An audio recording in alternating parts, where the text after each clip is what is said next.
E aí, Edmundo, boa noite para você, tudo bom, cara? Início melhor do que a gente esperava, né?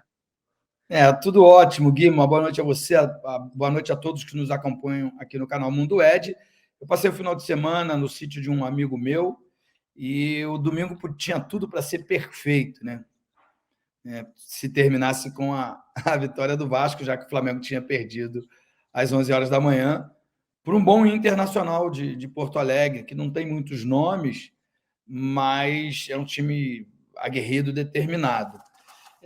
O Vasco ficou muito próximo de vencer o Palmeiras, fez 2-0, assim como no jogo contra o Atlético Mineiro. Contra o Atlético Mineiro fez duas linhas, né? Uma linha de 4, outra linha de 5, muito parecido com o que o Vasco fez no Maracanã, só que o Atlético Mineiro não foi eficiente para buscar um empate, uma possível vitória. O Palmeiras, sim. O Palmeiras, por sua vez, foi efetivo, conseguiu com o Navarro e com o pequenininho, com o baixinho Arthur, né, fazer 2 gols de cabeça e empatar o jogo. O resultado, como resultado, é ótimo. Você ganha o Atlético Mineiro no Mineirão, empata com o Palmeiras, como resultado é ótimo, mas claro que ficou uma frustração. Agora, tem a sequência do campeonato que a gente falou que ia meio que nortear o que seria o Vasco nesse campeonato.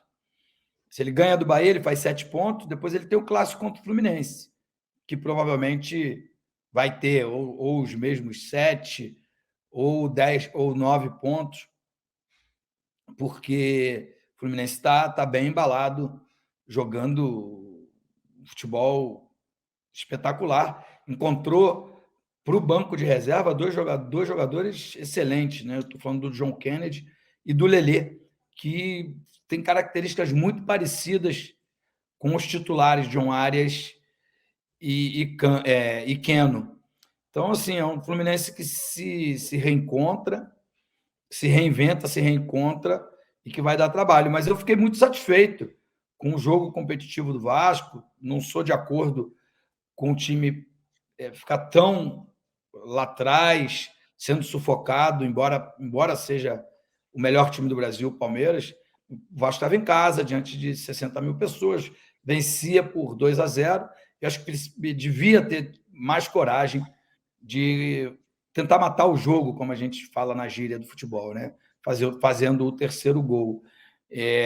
O Alex Teixeira, enquanto teve fôlego, jogou uma excelente partida. Mas não sei se ele. Eu acho que ele é o mais qualificado tecnicamente para cumprir aquela função, mas fisicamente não. Então, acho que ele deveria ter sido substituído antes, porque era muito nítido que ele tinha dificuldade de recompor e de chegar lá na frente, como ele chegou no gol do Pedro Raul, que o próprio Alex Teixeira admitiu que foi cruzar. A verdade é que é um começo muito bom, né, e que empolga a gente que gosta do Vasco e que acredita que o Vasco vai fazer um campeonato tranquilo. E outra coisa que eu ia te perguntar, Edmundo, olha lá, o pessoal, por exemplo, o Sérgio tá mandando. E o campeonato de 38 rodadas, 2 jogos não definem nada, ainda dá pra acreditar em Libertadores. Título já é sonhar demais. Inclusive, Sérgio, eu coloquei interrogação mesmo pra gente perguntar pro Edmundo sobre título. Aqui, eu acho que é muito cedo ainda para título, mas também é muito cedo para falar que o Vasco vai brigar por rebaixamento. Acho que tem que esperar o campeonato. Inclusive, tem uma enquete rolando aqui no YouTube. Você que tá pelo Facebook, quiser participar, vem pro YouTube, se inscreve no canal, deixa o like já, vota aqui. E aí eu vou perguntar para o Edmundo, né? Que a enquete é: o Vasco vai brigar pelo quê no Brasileirão? Título, Libertadores, Sul-Americana ou rebaixamento? Eu sei que é cedo ainda, Edmundo, mas se você fosse apostar, o que você apostaria hoje? Cara, a gente tem que apostar em 3 coisas. 3 coisas. Se não for rebaixado, uma dessas 3 coisas o Vasco consegue. É. Né? Então a gente tem que esquecer o rebaixamento. Eu acho que é muito cedo, é claro que é muito cedo, mas é um começo empolgante. Né? Em outros tempos, o Vasco estrearia perdendo fora de casa para o Atlético Mineiro. E aí perderia para o Palmeiras, ou empatava, sei lá. E aí começa a contagem, né?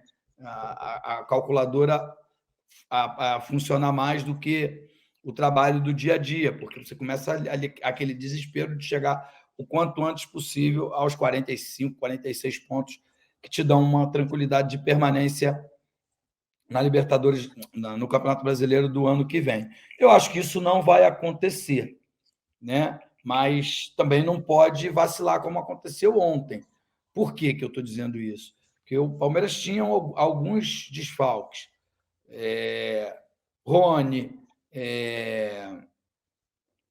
o Hendrick entrou depois, entrou bem, o menino também, o Rafael Veiga, o lateral direito, os laterais direitos, né?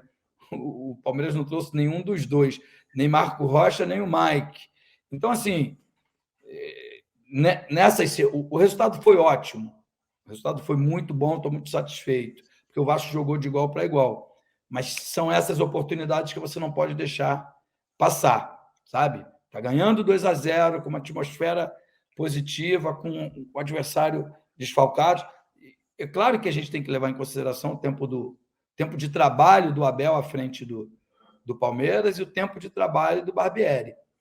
Mas o Barbieri pode ficar 10 anos dirigindo o Vasco e não ganhar nada. Entendeu? E ele pode ganhar com 6 meses.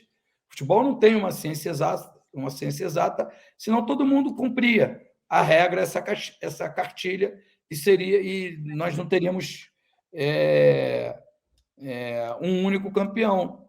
Né? A gente ia ter todos os campeonatos com vários campeões, porque todo mundo ia cumprir aquela cartilha. Então, está tudo ótimo, está tudo ok. Eu acho que dá para o Vasco sonhar com coisas grandes.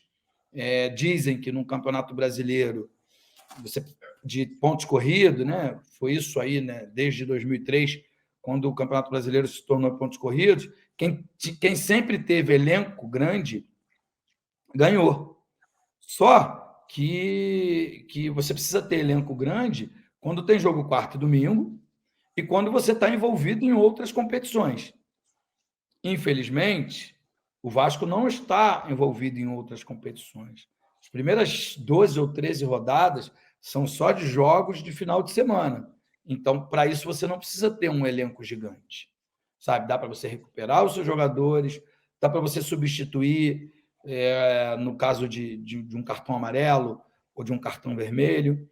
Né? E eu acho que isso, o torcedor do Vasco tem que estar com isso na consciência. O Vasco joga com uma a mais, cara, que é a sua torcida. A torcida deu um show no Maracanã. Cara. Fiquei até chateado de não ter ido, sabe? Deveria ter ido, mas eu já tinha combinado de passar o final de semana no sítio de um amigo. Mas eu fiquei muito arrependido de não ter ido, porque, independente do resultado, a festa na arquibancada tem sido sensacional. O torcedor do Vasco tem dado uma lição de moral. Agora, tem o próximo jogo, que é sábado, eu acho. Tem que ganhar, Bahia, porque é contra o Bahia. O Bahia joga daqui a pouco contra o Botafogo. Tem que ganhar. Depois tem o clássico contra o Fluminense.